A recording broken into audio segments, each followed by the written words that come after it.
Welcome to the Board of Directors agenda meeting for May 8th, 2018. This is an opportunity for the City Board to discuss among themselves the agenda for May 15th that we have upcoming. And so before we get into that, let me deal with my City Director, Lance Hines, who's got an award to make a presentation on to Little Rock Christian Academy for the State Championship Governor's Quiz Bowl team. Thank you, Mayor, Vice Mayor, my fellow board members, Bruce and Tom, and Susan, since you don't get recognized. I'm proud to be up here today to recognize the Little Rock Christian Academy 5A Quiz Bowl State Champions of 2018.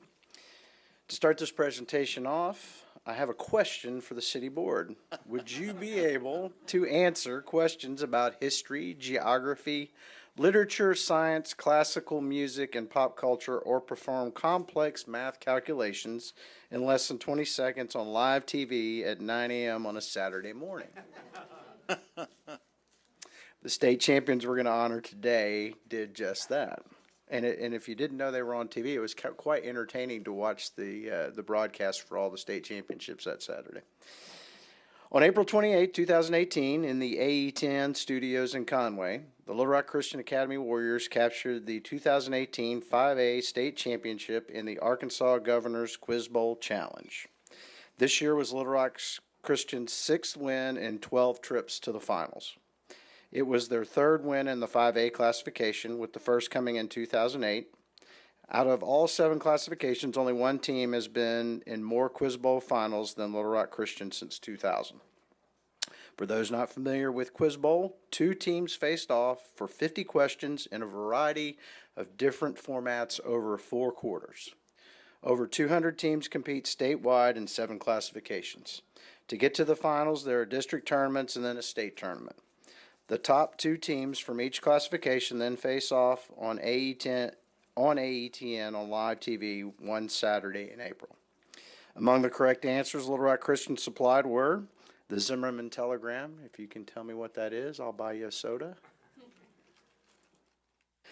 King John, Lipids, Bernini, and I won't attempt to give the correct math answers they supplied. They involved numbers, letters, and symbols. The team was also asked to name 10 polyatomic ions when given only the chemical formula. As an example, if I were to say H2PO4-1, you would answer dihydrogen phosphate. They answered all 10 correctly in less than a minute, which earned them bonus points. The Warriors defeated Pulaski Academy in the 5A finals by a score of 275 to 245. Tristan Yoff and Gavin McGilvray were named to the 5A All-Tournament team. Other team members include John Ivester, Luke Hankins, Justin Patty, Alex Bratton, Cole Williams, Matthew DeLeo, Cade Daniel, and Philip DeLeo. Coach Danny Eraldson has led the team for several years. Dr. Gary Arnold is head of school, and Dr. Justin Smith is the upper school principal. So at this time, I'd like the coach and Dr. Arnold and the team to come up here. I want to present this plaque to them. Come on up, guys. And then I've been informed that we only had one senior on the team this year, and he is not available to do here. So most of the young men and ladies will just tell their school year, and they haven't decided on a college, most of them. I do know a lot of these are my daughter's class at the school. So, Mayor Mark Stodola, the City Board of Directors, and City Manager Bruce T. Moore congratulate the Little Rock Christian Academy 2018 Arkansas Governor's Quiz Bowl 5A State Champions. In the quest for the championship, the players and coaches exemplified outstanding sportsmanship, participation, leadership, responsibility, and teamwork. Who's going to? Coach Erlandson.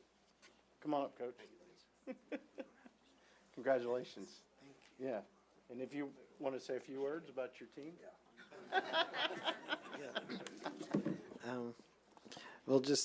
We're grateful for that lightning round. It saved us. I'll give you that. Yeah. Go ahead, Cade. I'm Cade Daniel. I'm a junior at Little Rock Christian. I'm Matthew DeLeo, also a junior. I'm Alex Bratton, and I'm the only freshman on the team. That's obvious. I'm Tristan Noth, and I am a sophomore. I am Cole Williams, and I am a junior. I'm Justin Patey, and I'm a junior. I'm Luke Hankins. I'm also a junior. I'm Gavin McGilvery, and I'm a sophomore. I'm Philip DeLeo, and I'm also a junior. And if we had any parents that came today, I know I see some of y'all up there. If y'all could stand and be recognized as well.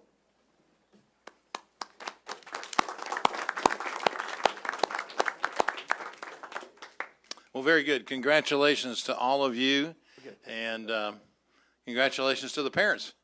I can't imagine what you do in your spare time to answer those questions.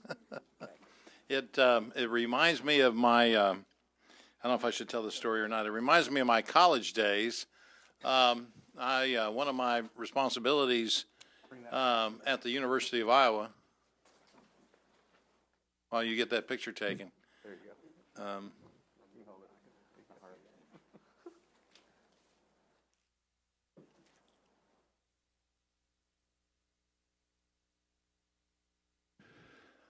One of my responsibilities while I was at the University of Iowa was I wasn't smart enough to be on our GE College Quiz Bowl team, but I was smart enough to find the smart people. And so I found two really smart professors. It seems like you've got some really smart teachers helping you. And we picked up a team and went to New York for the lightning rounds. As you said, you get a couple practice rounds, and then the third time around we won, and the fourth one was going to be filmed, and we plainly got trounced by Claremont College when we were on TV. So congratulations to all of you. I hope you get a chance to compete again, and it looks like 6 out of the last 12 times. Is that right? Yeah, congratulations. You guys are doing a great job. Great job. We appreciate it very much, and you make our city very proud.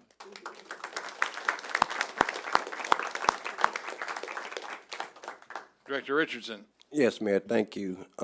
Your involvement, those efforts at the University of Iowa, that's probably the hardest thing, well, the easiest thing to claim and the hardest thing to prove with us up here right now. So certainly it's the easiest thing to claim, but it's the hardest thing to prove to us tonight. My friend. Thank you, Ken. Okay, you're welcome to stay and hear the rest of it, or you're welcome to go on back to school or back to what you've got to do for the afternoon. Thank you. Hey, good to see you. With all these underclassmen, our future is bright. Absolutely. Okay, we can now move on to our consent agenda items 1 through 10. Let me ask you to click through these items and let's see if there's anybody that has any questions. Director Adcock, I see you reaching for your. Go ahead, please. Question item 8. Oh, also on item number 5, 6, and 7, the year I think is wrong. It says 2108, and I don't think that we're going to do anything in 2108. We'll So, get that corrected for the I final. will not be here then. Don't. There are some people that might question that, Director Adcock. On item 5, 6, and 7, Mr. Moore, I would like either a presentation so that the public will know where these programs are going to be and everything, either tonight or tomorrow, next week, whichever one you prefer. Are they on the resolution? Mm-hmm. We can pull up the resolution, Scott. Board of Communication.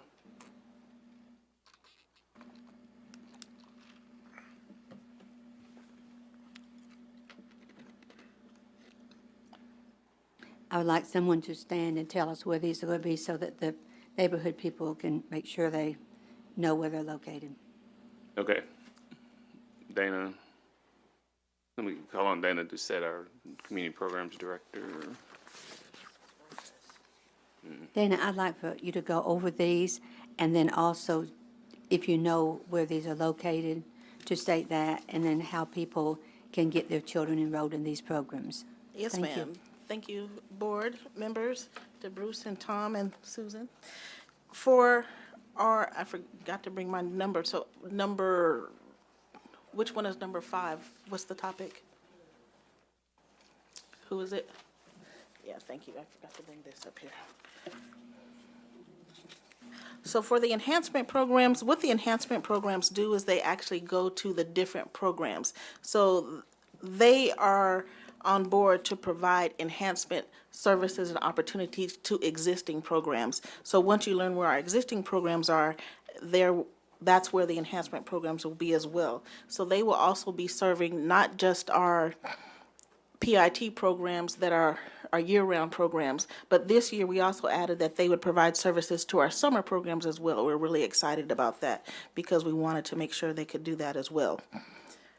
So that's for number 5, the enhancement programs, the citywide enhancement programs. For number 6, the after-school and out-of-school time positive prevention programs, you will be able to find, once this is approved, or if this is approved, then you will be able to find the full list online, and it's under community programs. If you go to littlerock.gov, go to community programs, and if you look at funded programs and partners, that's where you'll find the full list, not just of the name of the program, but the address, an email address, and contact information for the program director for each of our programs that we have, and that would also include the summer programs. But for purposes of this, these are actual new programs that we'll be starting.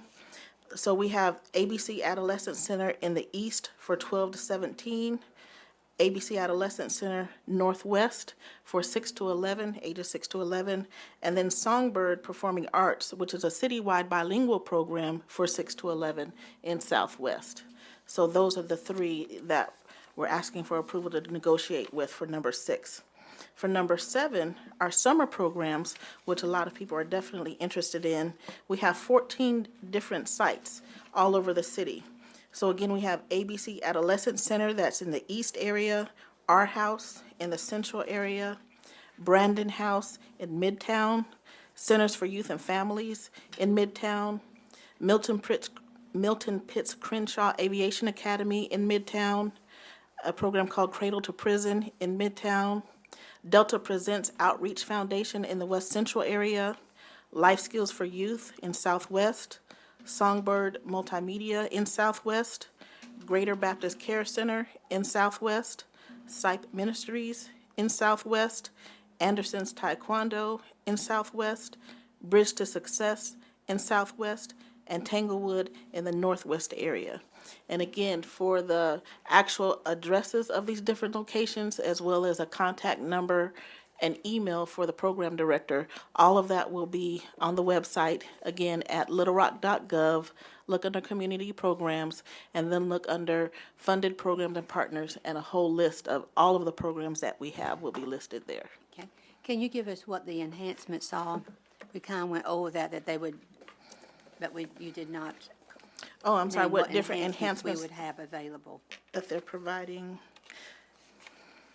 Yes. So ABC Adolescent Center, they're providing arts and culture activities.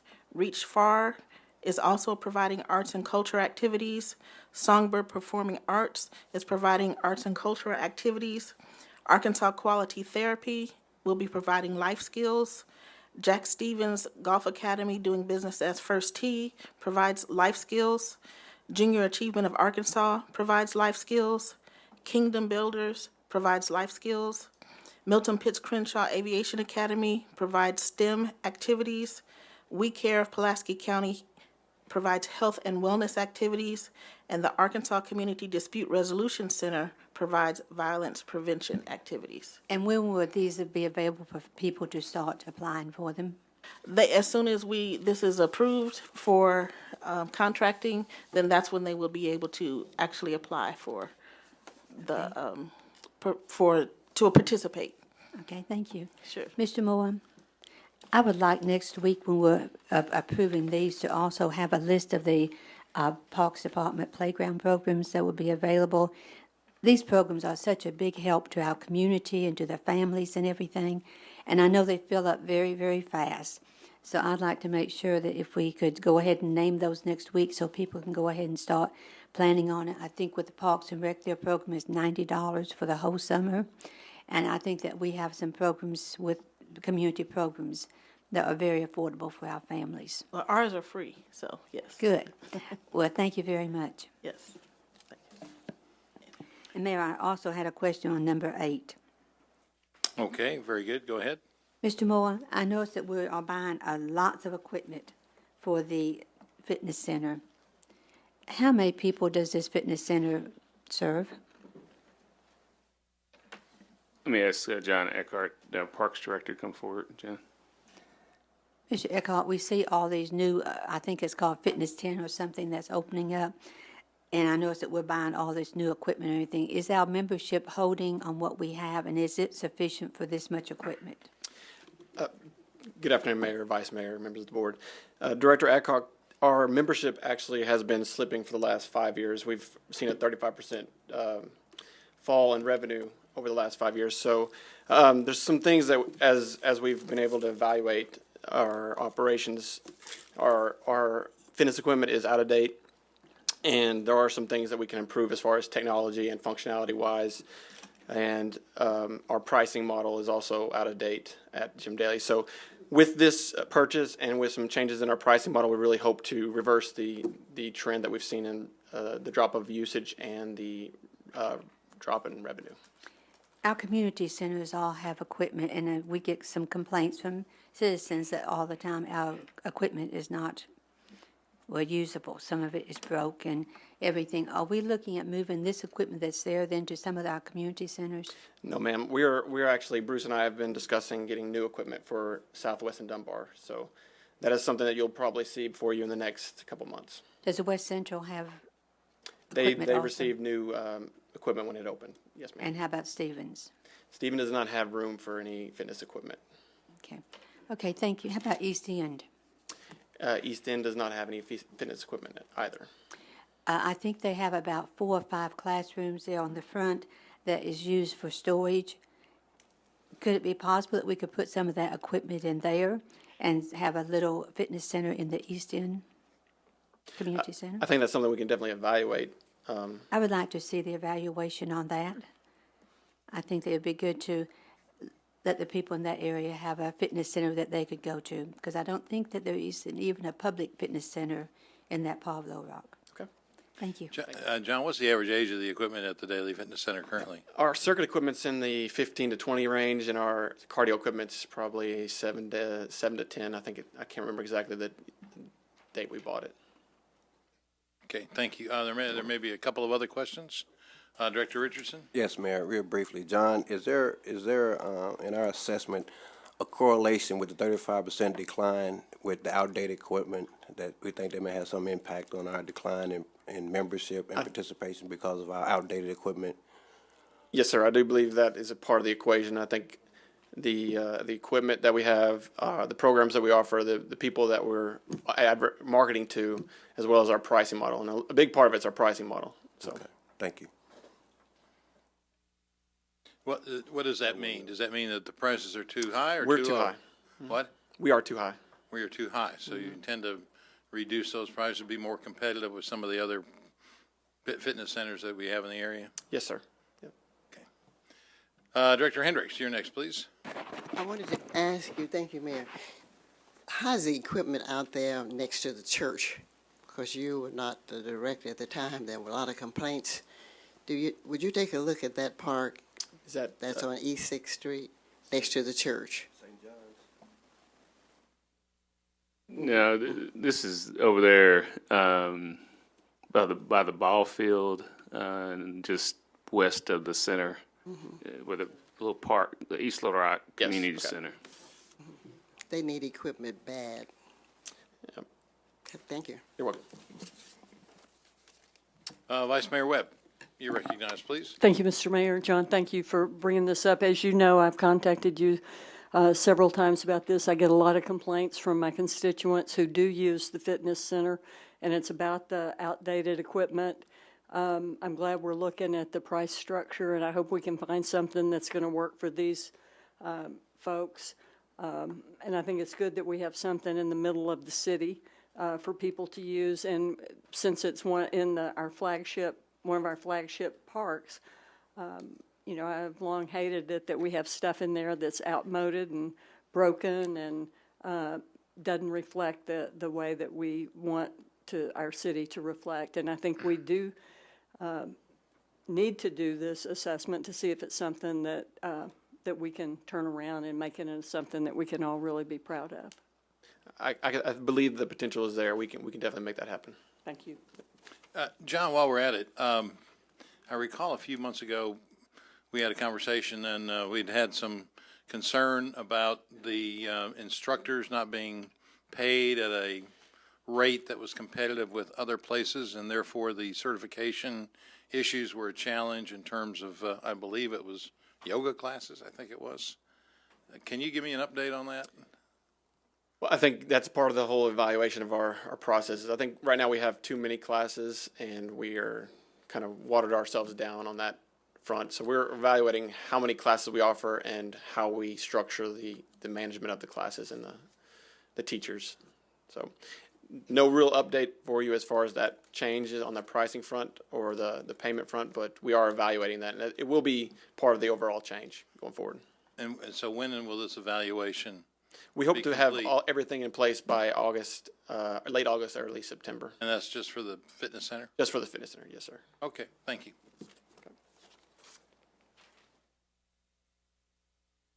Okay, board members, other questions on any of the other items? You might turn the page, resolution 9 through the end of the page.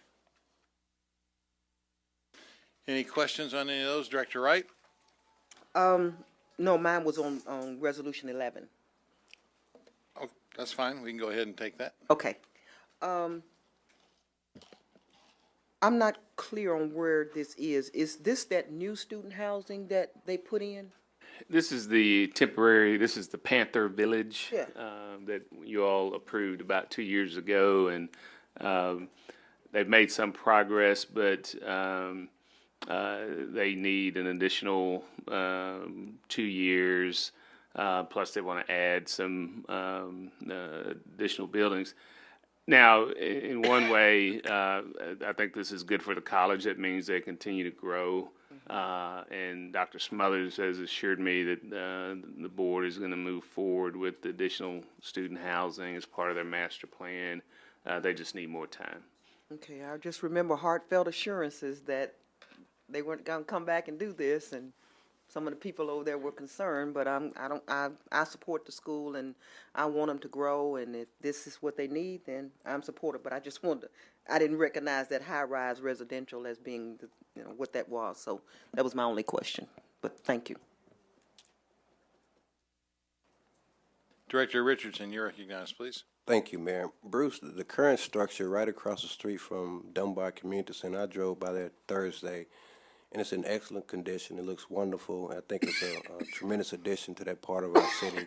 I think they've done a wonderful job, and I think with the assistance from the city, it's definitely an addition to Ward 1 and that part of our community, any part of our community. So it looks, I drove by that Thursday and drove through for a while. It's a wonderful, wonderful facility, and the residents in there I saw just kind of mingling and co-mingling, and I think it's a wonderful addition, and it adds a lot to Director Hendricks' award. Director Hendricks, you're recognized. I won't be long. Thank you, Mayor. I was just going to say Dr. Smothers did call, and he wanted me to come up, and I was satisfied with what's going on. It's quiet. It's peaceful. It's just a great place. Okay? No Good. problem. No problem. Good. Okay. You'll note that we've got some, for next week, we've got some appointments to boards and commissions. Hopefully we'll be able to get to some of those. And that completes our agenda. Are there any other discussions? Go ahead, Director Hendricks. I guess I can talk about politics because that's what everybody's doing up here. I wanted to make a comment. That's why these fellows are here. It seems that the emails that I'm receiving and the information that I'm getting and what they report, that this ordinance that will be coming before you all has to do with eliminating one of our board members. That's the biggest falsehood that I could ever hear. So the young fellow wanted to interview me, and everybody knows up here that I don't fool with television. I'm an action person, okay?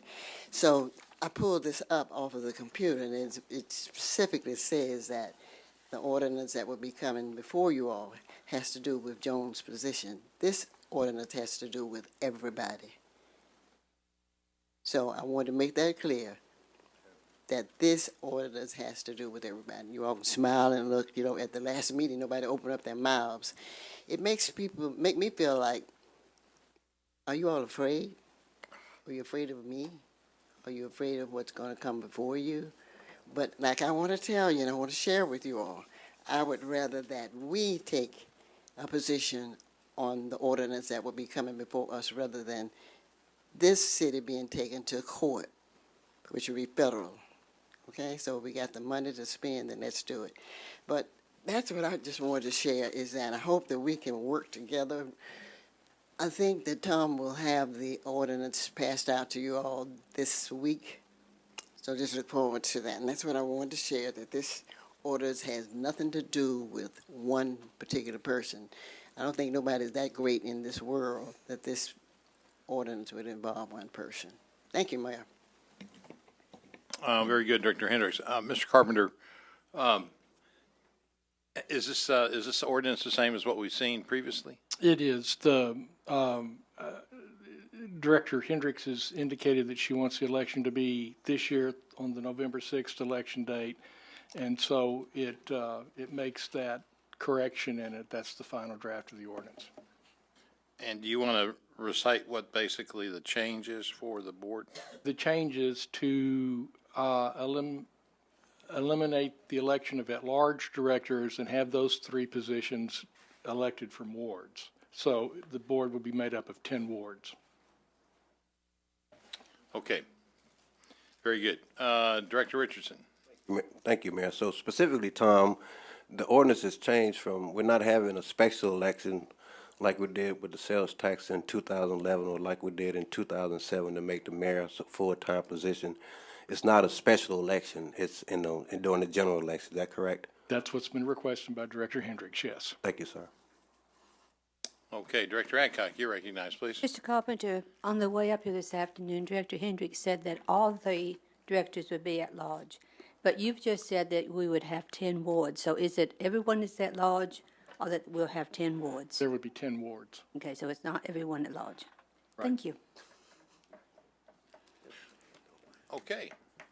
That looks like that completes our agenda. We can now open up. Director Wright? I need to request a report, Mr. Moore, on the Alexander Apartments. Made myself a note, then closed my deal. Can you give me an update on the status? I know there had been some code violations, and we were working through some of the issues, and I just want to know what the status is on everything. Okay, thank you. Director Hendricks. I wanted to share, I've talked to Mr. Moore earlier, and I had emailed he and Tom requesting public meetings concerning the ordinance, and Mr. Moore said that that's something that I could just ask for. It's nothing that staff. Explain that, will you, Mr. Moore? And that's what I'm asking, public meetings. I think you, in the email, I read it that you wanted to have public meetings regarding the ordinance, and since you brought this to the agenda, I said I didn't think that was staff's role, that was something that if you wanted to have public meetings that you would initiate. Okay. So that's what I'm asking, Mayor, is that there's so many emails that I'm getting that people seem to think that we're picking on Joan. That's not the case. And I imagine you all have got the same emails. Joan, so you're getting all the glory, but this is going to be about all of us. So the public hearings, I would request that we have 2 public meetings, at least 2. And you all decide where. Well, no, I don't think that's probably the process, although I'll ask Mr. Moore to give us some guidance on that. I mean, every time we have a meeting of the board, we have a public meeting. So, I mean, the question is if you want public meetings outside of outside of City Hall, then since this is your ordinance, I think I understood Mr. Moore to say that you are free to go ahead and determine when those are and to set those up. I'm sure that you would use one of our public buildings for them, and I'm certain that that's okay. Okay. Is that to do the that? way? But that is, I think, Is that the correct, role Tom? of you as the advocate for that ordinance to go ahead and Okay, so initiate that process. So the staff here would schedule, I would say where, and then this staff would do the maneuvering and all that. Is that what you're saying? No, I don't think so. I think. Can I hear from Tom? What's Tom? What's happened in the past is that when the board has passed an ordinance of this nature or an ordinance deals with a public issue, once the ordinance is passed and public hearings are held to discuss it, when the powers of the mayor were enhanced in 2007, the board passed the ordinance and set the date for the election. And then after that, the board set up public hearings to discuss that at the various neighborhood. And that's typically how it's been done. Okay. So you went in depth, so Bruce gave me just a touch of it. Okay. People have never accused me of being terse. Okay. Thank you. Director Adcock. Oh, Director Wyrick. This is on a different topic than Arma's topic. Mr. Moore, we went to a meeting last night at Southwest United for Progress, and we had a report from one of the code enforcement personnel that said that you had changed or put a new process into picking up things from the curb. And I know I've sent you a number of list of stuff, and Jonah sent some stuff, and I know Arma's talked about it. I sent something today. And Kathy sent something today. So do you want to enlighten us as to what the new plan is? I know we had specialized crews where some people picked up some things and some people picked up other things, but what we saw was it wasn't getting picked up. So, and I sent you all a note about it maybe 2 weeks ago, but I'm trying something different, which means we're not going to be putting liens on property, because when we do, in order to put liens on property, you have to have notice, and then you have to have a citation, and it just takes time. And so what we've done is we've moved a knuckle boom truck over to Public Works from housing. We moved the staff person, and we know the area that we get the majority of complaints, and so this team is just going to be every day, every week in this area, and whatever's out, they pick up. I sent you a note about the things that you all had sent last week, and Warren and Roosevelt went through the route, and I think 2/3 of them were already in the 311 system and scheduled to be picked up either today or tomorrow. So it's an effort to, and he'll still have a list every day, but he and the team, and we're trying to hire laborers, which is a challenge for us, but we're trying to expedite that. But so basically, Public Works will pick up. I've directed them to pick up everything but tires. We can't do that. They refer that over to the code department. Okay, I think it was 4 or less code would pick up some number on tires. So, yeah, if they could put them in the back, they all have pickups. If they could put them in the back, they would. So this started this week? No, probably about 2 weeks. 2 weeks, okay. And so we think this is going to fix the problem of all the stuff on the. Well, the biggest problem is people put the stuff out and don't let anybody know. I mean, there was right off of 36 last week.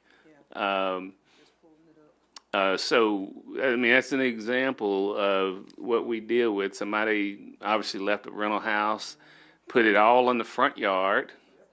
So legally, Public Works can't go in the front yard and get it. So we had to have the housing crew to go out and pull it to the curb, and then Public Works came and picked it up. So the other thing that we're continue to do is the staffs of both departments meet on a regular basis to make sure there's nothing falling through the cracks. I try to design something to say what else can we do more proactively, and so that's what we're doing. Okay. What I'm hearing is stuff is hanging around for 2 or 3 weeks, and I drove through Maryville and West Baseline neighborhood this weekend, and there were piles of brush that were there, and they obviously had been there for a while. So it just needs to be picked up. It's very unsightly, and you'll have like really nice homes, and then right next door you'll have all this mess in their front yards. So, are we gonna pick it up faster? Yeah, I believe that's the purpose of putting in the pilot program is to get the stuff up a lot quicker than we have been. Okay, well, I hope it works. Thank you. I do too. Director Richardson, you're next, please. Thank you, Mayor. Tom, from a legal standpoint, and Bruce, from an administrative standpoint, it seems to me like a lot of the issues we're having in our community are concentrated in areas of our community where we have a lot of community disintegration, high unemployment rates, a high number of disconnected adults and youth.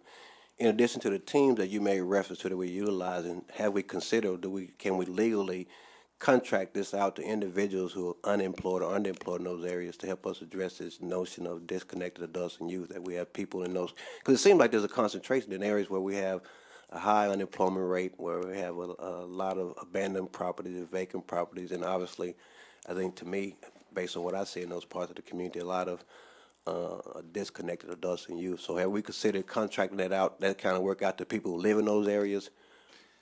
Director Richardson, I would suggest, without looking at everybody's address, that we are engaging disconnected adults. These are the individuals that through whether it's our reentry work or just advertising, these are individuals who's had a hard time finding employment, and because it's not easy work. Sure. And it's about to get hotter.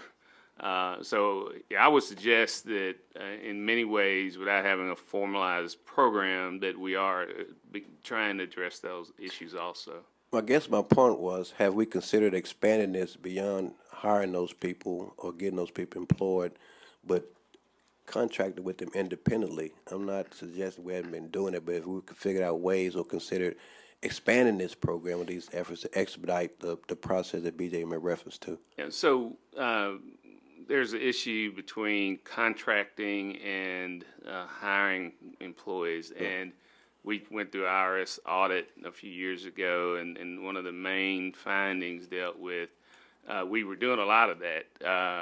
We were contracting for the yoga instructor at War Memorial, and they said, well, that's an employee because you are saying you're going to be here from 5 to 8, and you're going to teach this class.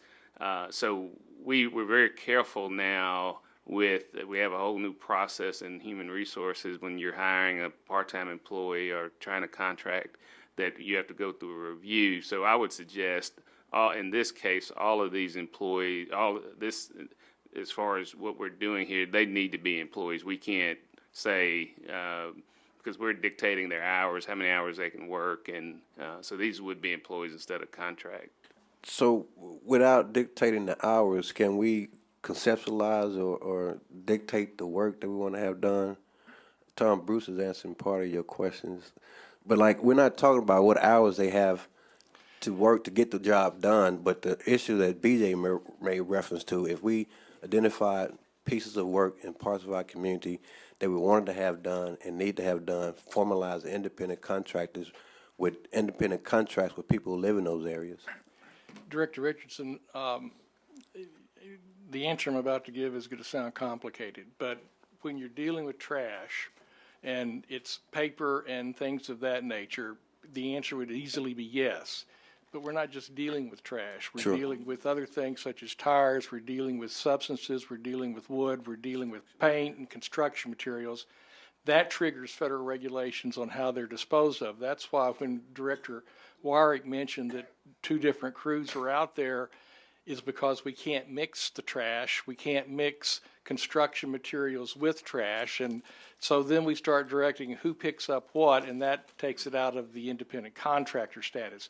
In a general sense, yes, we can hire independent contractors to do this once we're assured that they're trained and so forth. But I think, if I'm correct, I think that we've gone this route and avoided the lean route, and we're going to see if we can't get some of the complaints about time taken care of, and then determine what are the advantages and disadvantages of that, so a decision can be made how to go forward with this. And aren't we really more in a pilot program right now? We're in a pilot program right now, and we're trying to get all the information together so then we can make that determination. And then the answer then will be, well, yeah, if we're just going to have people come up and pick up certain types of trash, then this is what you got to be able to do, and this is where you take it. But we don't know that yet. We're trying to work out those details. Well, thank you, and Bruce, thank you for looking at this different approach. I appreciate it on both fronts. Tom, your answer to it, and Bruce, your decision to look at this as a pilot program, and hopefully after a year or so we'll have time to do some sort of evaluation or assessment of it to figure out if it's something we want to continue doing or expanding doing or commit more resources to do based on the results that we get. So thank both of y'all. Director Wright, you're recognized, please. Thank you, Mayor. As one of the areas that's plagued with this, it's not so much of abandoned houses that I'm dealing with. These are rental houses, and people are moving in and out. And the picture I just showed you, of course, rent house. Can we not send a letter to these landlords, because they have to have business license, and so we should know who they are, alerting them to our process and what the expectations are? Because whenever I'll give you a perfect example. There was a house up the street from me. I knew the lady had passed away, and it would sit there and sit there and sit there, and finally it sold. And whoever the real estate people were, they just hired an independent contractor to come in, clean the house out. They put everything on the curb. Stayed there for 30 days.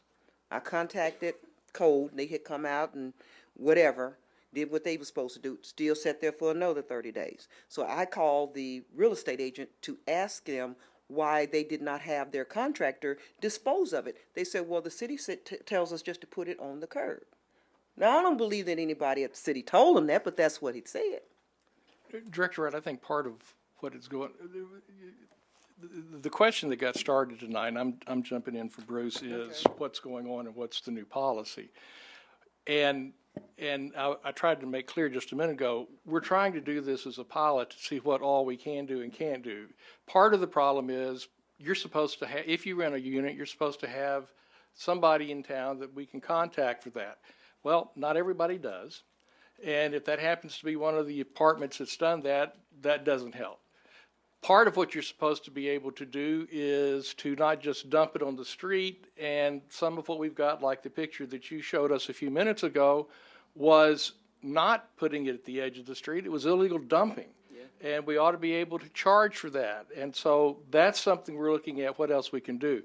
The typical way that it was done, and we were following, is we give the notice, we pick it up, we put a lien on the property, because we not only have the cost of picking it up, we've got the tipping fee for where we take it.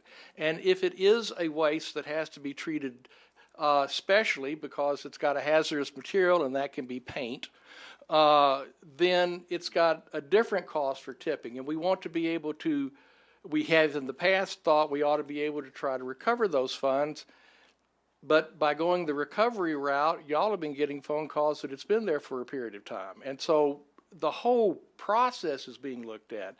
Director Hendricks has been very good about saying she wants to make some changes. We're changing and clarifying our language about the size of wood so that a tree cutter, a tree service doesn't come up and cut a tree, stick it on the side and expect us to get rid of it. Yep. You know, and all of this is being taken care of as a part of this pilot. Okay, that still doesn't answer my question.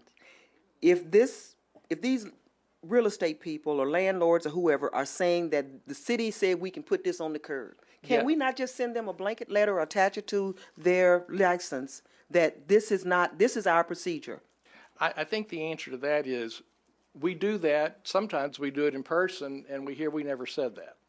But if you got it in writing and it's attached to the license. Oh, no, what I'm saying is the people that dumped it are saying they never say you could just dump it there. They're also saying the 311 says, oh, just put it there and we don't care. And I know that 311 isn't saying that. Mm-hmm. So I guess what I'm saying is we're trying to take care of the trash and the whole problem.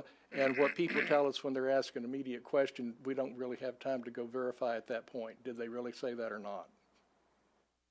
I still don't think I got my question answered. Well, the short saying. answer is this: a But if responsible homeowner renting a property is not going to let this happen. If it happens, it's going to listen to us and react. But most of this isn't happening from responsible homeowners who are renting property. But this was a real estate company that told me this. I talked to the agent personally. Then The we city need to told talk to me that- just to put it on the curb. So I'm saying if you are real estate, you got a license, you're managing this property, these are property management people, then can we not make sure they know what our process is so at least we can say. Okay, now I understand what Okay. you're saying. The answer is yes, we can send a letter. Okay. Please, Sorry. somebody. Okay. Sorry I wasn't being clear. It was me. Okay, Director Director Hendricks. The thing that I wanted to share, Doris, you stole my thunder. But what I wanted to share, it has to do with the landlord, and then Tom also mentioned about, I've really been on this ever since I've been on this board. But I think that with these loads, the landlord is responsible, and I think that something needs to be written in policy where if I make a mistake driving my car, the police trails me, doesn't he? Okay, I think that once that landlord put that stuff on the curb, it should be some type of tag that would let them know you're going to be licensed for putting this on the curb. And most of this happens with landlords, and I know it's in Ward 1 because, and I'm going to say it again, like I always say, somehow or another we don't want to pick on these landlords. Why? Because they're not the color of me, okay? You can look crazy and do whatever y'all want to do, but it's not fair. Most of the landlords in Ward 1 are white people. So why can't we make them pay for what they're doing to the community? Do I need to, Tom, don't you say nothing? The short answer is we can, but to do that keeps it on the curb until a certain number of days go by, and then it may be challenged and we may have more time. What we're trying to do is react, what Bruce has done, because we did talk through these things. He wants the trash picked up and gone. We want to figure out the way we can get it gone now, but come back and see what's the most we can do later. I want the landlords to be charged. We need to design some kind of policy. And another thing, my other question is on the pickup, you said something about if, I think it's John's load to come and pick this stuff up, but then the housing has to come and do what kind of mess is that? What is that? Why do housing have to come and pick up their trash? The only thing in this new program that housing is going to have to pick up are tires, and I've met with both staffs. They agree that that's the process we're going to use, and it has to do with our landfill and what can and can't come in. And I don't want the crews having to stop picking up trash to separate tires. And so that's the way, and they're calling them in when they see them to codes, and Ed and his staff are going out to get them. I don't like that. And neither does your staff. The employees, I get a lot of feedback. Maybe they don't, but I get a lot of feedback from employees. And I tell them to do what they have to do. And you know what that means, don't you? Thank you, Bruce. You know, we're getting into the weeds a little bit on the operational details here, Mr. Moore, but it would seem to me that based on our landlord privilege license process that if we had a requirement that was additionally placed on landlords that if they do not, or if the tenant does not call into 311 that there is property on the that needs to be picked up, that then they are going to be held responsible for it. And after a certain period of days, we pick it up, and then they get charged for it. I don't know whether there's an operational procedure where we could place something like that in place, but it seems to me that, you know, the idea is to make sure that we get it into the 311 system so that we can have some responsible way of making sure it gets picked up in a reasonable period of time. And as Tom mentioned, that's one of the components, because the way we're operating now is if we pick it up, we're not going to be able to place a lien or anything on it because it's already picked up. And so I think Tom that's one of the things he's examining. Even if we pick it up, is there some type of way to hold the landlord responsible? Okay, well, we'll look for an ordinance amendment on that in the near term. Director Adcock.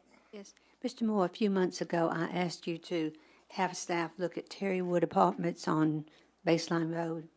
And since Director Wright has asked for an update on Anderson Apartments, and they are owned by the same person, I would like for Terrywood to also be looked at. And we did. I actually went out with about 3 or 4 departments one Friday morning, I think. And so there were some things that we gave them to address, and we'll follow up on that. I'd like to have a report on it. Thank you.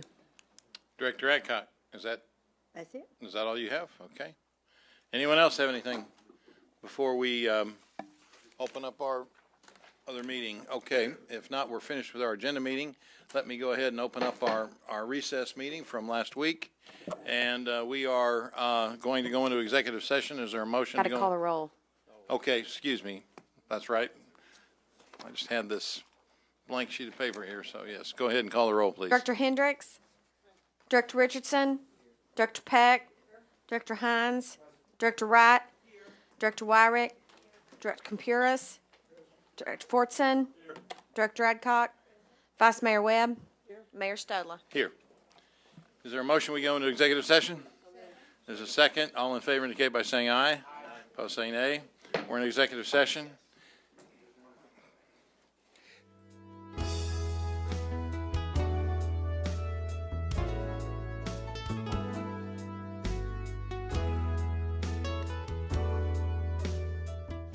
Okay, we're back in session. We began our executive session with a continuation of a review of the city attorney and based on a request for him to respond to the Safe Hearth Lien Consulting report that we had received earlier. He provided an executive summary and a memorandum of his response, which I assume the press